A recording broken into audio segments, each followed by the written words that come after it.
બધાને ખ્યાલ જ છે કે હમણાં એલડી હોસ્ટેલની અંદર જે બનાવ બન્યો છે અને બધાએ 3 ઇડિયટ્સનું મૂવી જોયું છે. મારે ઘણી બધી વાર મેં કીધું છે અને હજુ પણ હું તમને કહીશ.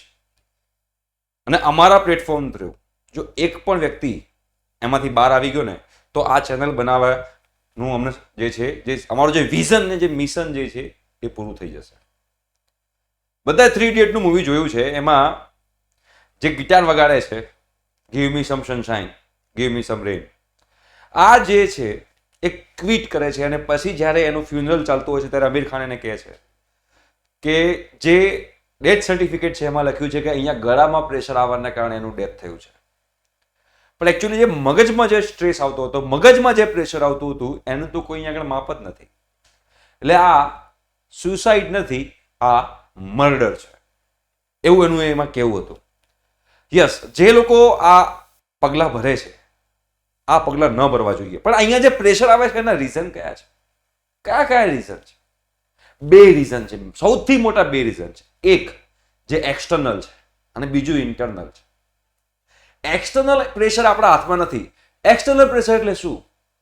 લોકો શું કહે છે, પેરેન્ટ્સ આપણા શું કહે છે, આને આમ કહી દીધું, ફલાણા એમ કહી દીધું, ઠીકણા એમ કહી દીધું.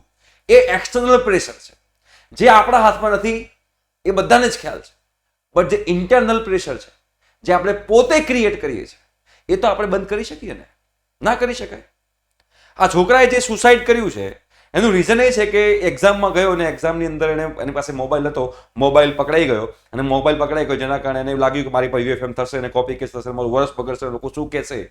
તો શું એને ખબર ન હતી કે એક્ઝામની અંદર મોબાઈલ અલાઉડ નથી? બધા રૂલ્સ રેગ્યુલેશન અવેલેબલ જ છે. કોપી કેસ નહીં કરવો જોઈએ. હમણાં 2 દિવસ પહેલા છોકરો મારી પર કોલ આવે કે સર ભૂલથી મેં પેપરમાં એવું લખી નાખ્યું કે પ્લીઝ મને પાસ કરી દેજો. ભૂલથી મારા પેપરમાં મેં 500 રૂપિયાની નોટ મૂકી દીધી અને લખી નાખ્યું કે મને પાસ કરી દેજો. આ ભૂલથી હોય, આ ઇન્ટરનલ પ્રેશર છે. આ હાથે કરીને પગ પર કુલાડી મારવાની વાત નથી. હવે એક સબ્જેક્ટમાં ફેલ થયા તો થયા, શું? અરે 2 સબ્જેક્ટમાં, અરે વર્ષ બગડ્યું તો શું ફરક પડે છે? મારું વર્ષ બગડેલું છે, મેં ડ્રોપ લીધેલો છે, તો શું કે આ બધું આપણે છોડી દેવાનું હોય લાઈફમાં? તમે જોશો ને તો કેટલા સ્ટુડન્ટ્સ આવા છે, કેટલા સ્ટુડન્ટ્સ કે જે ભણવા ટાઈમે ભણતા જ નથી. એક્ઝામ ટાઈમ આવે, એન્ડ મોમેન્ટ આવે ત્યારે ભણવાનું ચાલુ કરશે, ચોપડા હાથમાં પકડશે. ઘણા બધા યુટ્યુબ પર વિડીયોઝ મૂકેલા હશે બટ એના વ્યૂઝ જ નહીં. બટ જ્યારે એક્ઝામ ટાઈમ આવશે ત્યારે લાગી પડેલા હશે. કેટલા લોકો એમને મેસેજ કરે છે કે સર પાસ થવાય એટલું કરી દો ને. અત્યારે એવરીડે ઝૂમ ઉપર ફ્રી ઓફ કોસ્ટ અમે લોકો લાઈવ સેશન લઈ રહ્યા છીએ. 200 લોકો આવે છે, 10,000 લોકો અમારી સાથે વોટ્સએપ ગ્રુપમાં જોડાયા છે. લાઈવ ભણવા માટે 200 લોકો આવે છે. ભણવાની કોઈને પડી જ નથી. બસ કઈ કોલેજ લેવી, કઈ બ્રાન્ચ લેવી, શેમાં પ્લેસમેન્ટ સર વધારે છે, શેમાં પેકેજ મને વધારે મળશે. અહીંયા કહીએ કે 25,000નું પ્લેસમેન્ટ મળશે, 25,000નું પેકેજ મળશે. 25,000નું પેકેજ તો લેવાતું હોય? ના લેવાય. એક તો આ વસ્તુ કે જે તમે લોકોને શોર્ટકટ જોઈએ છે. મારા પહેલા વિદ્યાર્થી ભાઈ બહેનો, શોર્ટકટ અમને ખબર હોત તો અમે ના અપનાવ્યો હોત. શોર્ટકટ સૌથી મોટું રીઝન છે તમારા માટે કે તમે લોકો ખોટા રસ્તે જઈ જાઓ. પહેલું શોર્ટકટ, કોપી કેસ કરી લો, કોપી કરી લો ફટાફટ, ભૂકા ભૂલાઈ દઈશું, ચીટી લઈ જશું, બધું લઈ જશું. અને યસ, આ એક વસ્તુ, જલ્દી પૈસા કમાવા. આના કારણે પણ તમારી જોડે ફ્રોડ થાય છે. આવા મેં મિનિમમ 10 થી 15 કેસ એવા હેન્ડલ કર્યા છે કે જેમને શોર્ટકટમાં પૈસા કમાવા હતા, કોઈના જાસામાં આવી ગયા, પૈસા ભર્યા, પૈસા જતા રહ્યા, પછી મને કોન્ટેક્ટ કરે કે સર હવે હું શું કરું, મારા 50,000 રૂપિયા જતા રહ્યા છે, હું ઘરે કેવી રીતે કહું? પણ શોર્ટકટમાં રૂપિયા કમાવાની જરૂર કેમ છે તમને લોકો? કોણ શોર્ટકટમાં રૂપિયા કમાઈ શકે છે? શોર્ટકટમાં કમાયેલો રૂપિયો હંમેશા શોર્ટકટમાં જતો રહેશે. યાદ રાખજો, જો તમને મળ્યો તો હોય મહેનતનો કમાયેલો પૈસો હશે ને એ તમારી જોડે ટકશે. શોર્ટકટ વાળો પૈસો નહીં ટકે બેટા, તમે સમજો આ વસ્તુ. આ બીજો સૌથી મોટો જે તમારા આપણા સ્ટુડન્ટ જોડે ફ્રોડ થતા હોય છે.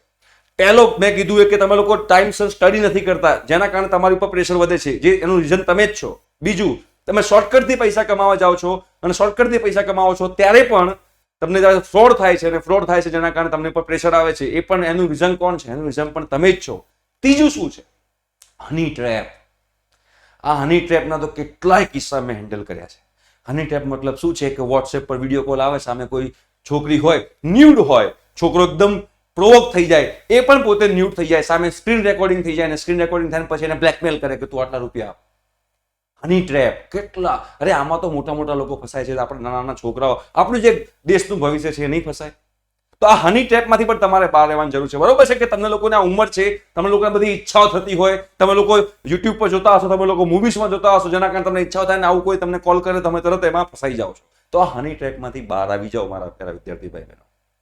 અને ચોથો જે સૌથી મોટો રીઝન છે રિલેશનશિપ્સ. મને આ છોકરી છોડીને જતી રહી, મને આ છોકરો છોડીને જતો રહ્યો. અરે બેટા, આપણા બાપ જો જતો રહે ને આપણને છોડીને ભગવાન પાસે, તો એ 6 મહિનાની અંદર આપણે બધા હસતા ખેલતા હોઈએ છીએ. તો આપણને કોઈ છોકરી છોડીને જતી રહે કે છોકરો છોડીને જતો રહે ને, તો એના માટે કોઈ દિવસ આપણે ડિપ્રેશન ના આવવાનું. ઘણા કે સર હું આને નહીં ભૂલી શકું, સર હું આને નહીં ભૂલી શકું. એટલે તમારા મા બાપ તમને લોકોને છોડીને જ્યારે ભગવાન પાસે જશે 6 મહિનામાં, તો આપણે હસતા ખેલતા હોઈએ છીએ, વર્ષની અંદર આપણે હસતા ખેલતા હોઈએ છીએ. તો જેની સાથે આપણે 3 વર્ષનો, 4 વર્ષનો, 10 વર્ષનો રિલેશનશિપ છે, એ આપણને છોડીને જતું રહે, એમાં આપણે ડિપ્રેશનમાં આવવાનું હોય. લાઈફ બહુ જ મોટી છે, લાઈફમાં ઘણું બધું તમારે કરવા જેવું છે. અને જ્યારે પણ તમને આવો પ્રેશર, આ બધી વસ્તુઓ તમારા મગજમાં આવતી હોય છે કે મને આવું કરવાનું મન થાય છે, તો 3 ઇડિયટ્સમાં કીધું જ છે કે વોલેટમાં તમારા મા બાપનો ફોટો રાખો. યાર, તમારા મા બાપને કેવી આની ઇમ્પેક્ટ પડતી હશે, તમે કોઈ દિવસ વિચાર્યું છે? તો આ બધા જે પ્રેશર ક્રિએટ થાય છે, મેં તમને જે રીઝન કીધા, એનું કારણ કોણ છે? આપણે પોતે જ છીએ. ટાઈમસર ન ભણવું, શોર્ટકટમાં પૈસા કમાવા જવા. હા, એક છોકરા તો શેર બજારમાં 2 લાખ રૂપિયા ખોઈ નાખે. ડ્રીમ ઇલેવનમાં એક્સપેક્ટેશન રાખવી, ડ્રીમ ઇલેવનમાં કે હું 15 રૂપિયા નાખીશ ને 2 કરોડ રૂપિયા કમાઈ જઈશ. એ 15 રૂપિયા કરીને 10,000 રૂપિયા નાખી દીધા હશે. આ શોર્ટકટમાં રૂપિયા કમાવા બી તમારા મગજ પર પ્રેશર નાખે છે. અને આ બધાનું સૌથી મોટું કારણ જે છે ને, એ યુટ્યુબ પર તમે લોકો એલ્વિસ યાદવના વિડીયો જોતા હશો, સૌરવ જોશીના વિડીયો જોતા હશો કે આને આ ગાડી લીધી, એને આ કર્યું, એને આટલા રૂપિયા કમાઈ ગયો, આટલી ઉંમરમાં આટલા રૂપિયા કમાઈ ગયો, 50 કરોડ કમાઈ ગયો, 100 કરોડ કમાઈ ગયો. એ તમારા મગજમાં લાલચ ભરે છે. જ્યાં સુધી એજ્યુકેશનના વિડીયોઝ તમે નહીં જોવો અને આવા બધા વિડીયો જોશો, તો તમારા મગજમાં આવી જ વાતો આવશે કે મારે રૂપિયા કમાવા છે, મારે કોપી કરીને પાસ થઈ જઈશ. એક્ઝામ ટાઈમે સ્ટુડન્ટ્સ બી એમના લોકોને મેસેજ કરે છે કે સર પાસ થવા એટલું આપી દો, સર આઈએમપી આપી દો. અરે અમે કોર્સ લોન્ચ કરેલા હોય તો કોર્સની અંદર લખે છે કે સર એક આઈએમપી નું ફોલ્ડર અલગથી બનાવો. કેમ આઈએમપી નું ફોલ્ડર? બધું તૈયાર કરવામાં શું વાંધો છે? એક્ઝામ ટાઈમે જ ભણવું છે આપણે લોકો, અને પછી કોપી કરવી છે, અને પછી આવો આડો અવળો સ્ટેપ લેવો છે. ભૂલથી પણ જો કોપીમાં પકડાઈ ગયા છો કે તમારું વર્ષ બગડ્યું છે કે જે બી થયું હોય, મારી પાસે એવા 1000 એક્ઝામ્પલ છે જેમના વર્ષ બગડ્યા હોય, જે ફેલ થયા હોય, લાઈફમાં ઘણા આગળ વધ્યા હોય. અરે હું બીવીએમમાં ભણતો હતો ને, હું 30 કંપનીમાં રિજેક્ટ થયો છું. બીવીએમમાં જેટલી કંપની પ્લેસમેન્ટ માટે આવતી હતી ને, બધી કંપની મને રિજેક્ટ કર્યો છે. ત્યારે મને શું ડિપ્રેશન નહીં આવ્યું હોય? પછી મેં 1 વર્ષ મહેનત કરી અને એ ડિપ્રેશનમાંથી બહાર આવ્યો કે ના, મહેનત કરવી પડશે, મહેનત વગર કશું નહીં થાય. તો હું પોતે પણ રિજેક્શનનો મેં સામનો કરેલો છે. તો દરેકની લાઈફમાં રિજેક્શન હોય છે. એવું નથી કે બધાની લાઈફ ખુશવાળી જ છે. શું મારા લાઈફમાં દુઃખ નહીં હોય? શું બધાની લાઈફમાં ખુશી છે? સોશિયલ મીડિયા જોવાનું બંધ કરી દો. જે એમ લગતો હોય કે ઓ ફિલિંગ ગુડ, ફિલિંગ ઠેકણા ફલાણા, આ બધી વસ્તુ જે મૂકતા ને સોશિયલ મીડિયા પર, ઓ આની લાઈફ તો જો જબરજસ્ત મર્સિડીઝમાં ફરે છે, ઓડીમાં ફરે છે, BMW માં ફરે છે, અને અમે લોકો સાયકલ પર ફરીએ છીએ. અરે social media is the fakest life. Fake life છે સોશિયલ મીડિયા ઉપર. હા, આ બધું ગુલાબી સાડી વાળા વિડીયો જોશો ને, આ જોવાનું, તે જોવાનું, રીલો જોવાની, આડી અવડી રીલો જોવાની. કેટલા લોકો એજ્યુકેશનલ કન્ટેન્ટ જોવે છે? જો તમે સોશિયલ મીડિયામાં એજ્યુકેશનલ કન્ટેન્ટ ના જોયું ને આડું અવળું કન્ટેન્ટ જોયું, તો તમારી એ જે છે ને પડતીની નિશાની છે. આ વસ્તુ તમે લોકો ધ્યાન રાખજો. અને આવા ઘણા લોકો છે કે જે આવા આલતુ ફાલતુ કન્ટેન્ટ બનાવી રાખે છે અને લોકો જોવા માટે બેઠા છે. 5 મિલિયન વ્યૂ, 10 મિલિયન વ્યૂ, કેટલા વ્યૂઝ એની અંદર આવે છે. આટલા લોકો નવરા બેઠા છે. અને પછી જ્યારે જોબ મળવાની વાત આવે ત્યારે આપણે લોકો જોબ મળતી નથી. હું તમારી જ્યારે જોડે હતો, હું 30 કંપનીમાં રિજેક્ટ થયો બીકોઝ હું પણ સિન્સિયર નતો, બટ મને કોઈ ગાઈડ કરવા વાળું નતું. તમને તો છે ને, તમને તો આપણા ગુજરાતમાં કેટલા બધા યુટ્યુબના પ્લેટફોર્મ છે જે તમને ગાઈડ કરી રહ્યા છે, તમે લોકોને મોટિવેટ કરી રહ્યા છે, તમને સાચી જગ્યાએ ગાઈડ કરી રહ્યા છે. કેટલા બધા યુટ્યુબના પ્લેટફોર્મ છે. તમે નસીબદાર છો કે તમે લોકોને આવા પ્લેટફોર્મ મળે છે જે તમને ગાઈડ કરે છે. અમારી વખતે તો આવું કશું નહોતું, અમને કોઈ ગાઈડ કરવા વાળું નહોતું. તો અમારી જે મિસ્ટેક્સ થઈ છે એ તમે ના કરો, એના માટે અમે લોકો આ બધા વિડીયોઝ બનાવીએ છીએ. તમે કહેતા હો કે યુટ્યુબમાં પૈસા મળે છે એટલે કમાઈ છે, તો યુટ્યુબના એકવાર બતાવી દઈશ તમને. યુટ્યુબ સ્ટુડિયોમાં મહિને 5,000 6,000 કશું નથી મળતું. બનાવવાની જરૂર નથી આ બધી વસ્તુ. પણ તમારા માટે થઈને અમે લોકો આટલી મહેનત કરી રહ્યા છીએ, આટલું સરસ એજ્યુકેશનલ કન્ટેન્ટ આપી રહ્યા છીએ, એડમિશન ગાઈડન્સ આપી રહ્યા છીએ. બટ બધા જ છોકરાઓ કઈ કોલેજ ને કઈ બ્રાન્ચમાં લેવું ને એના વિડીયો જોવાના, અને એમાં બહુ સિન્સિયર રહેવાનું. અને જેવું કોલેજમાં એડમિશન સ્ટાર્ટ થાય એટલે તું કોણ ને હું તો જલસા જ કરીશ, હું તો કશું જ નહીં કરું, બીજો કોઈ કરતો હોય તો રોકવાનું. ઝૂમ મિટિંગ પર લાઈવ લઈએ છીએ અમે લોકો, એવરીડે લાઈવ લઈએ છીએ. એમાં લોકો ન્યુસન્સ ફેલાવા આવે છે. ફ્રી ઓફ કોસ્ટ ભણાવવાનું ચાલુ કરેલું છે, બધા માટે ઝૂમ મિટિંગ ઓપન છે. એની અંદર છોકરાઓ આવી હાથ ઊંચો કરીને ન્યુસન્સ ફેલાવે છે. શું કામ? આવું કેમ કરવું છે આપણે?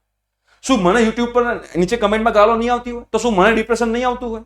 શું બીજા પ્લેટફોર્મના લોકોને પણ નીચે કમેન્ટમાં ખરાબ લખેલું નહીં આવતું હોય? શું એ લોકોને ડિપ્રેશન નહીં આવતું હોય? તમે લોકો કોઈના માટે કોઈ વિચારો કે એ લોકો, તમે અમારા માટે કે બીજા કોઈ પ્લેટફોર્મ માટે કોઈ ખરાબ લખો છો તો એમને કઈ અસર નહીં થતી હોય? બધાને અસર થાય. બટ એનો ઓપ્શન, એનો ઉપાય એ નથી કે આપણે જતા રહીએ. એ ઉપાય નથી. આ જિંદગી છે. We are very lucky. પરસો થઈ ગયો છે, કશો વાંધો નહીં. બટ કહીશ તમને હું, વી આર વેરી લકી કે આપણને લાઈફ મળી છે.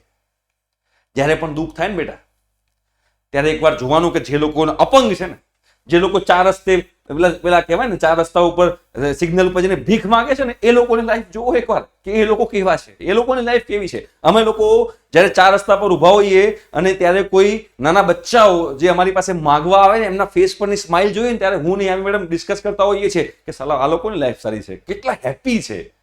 પગમાં જૂતા નથી, ફાટેલા કપડા પહેરેલા છે, તોય એ લોકો હેપી છે. ને આપણે એક નાની વસ્તુ માટે સુસાઇડ કરીએ છીએ યાર.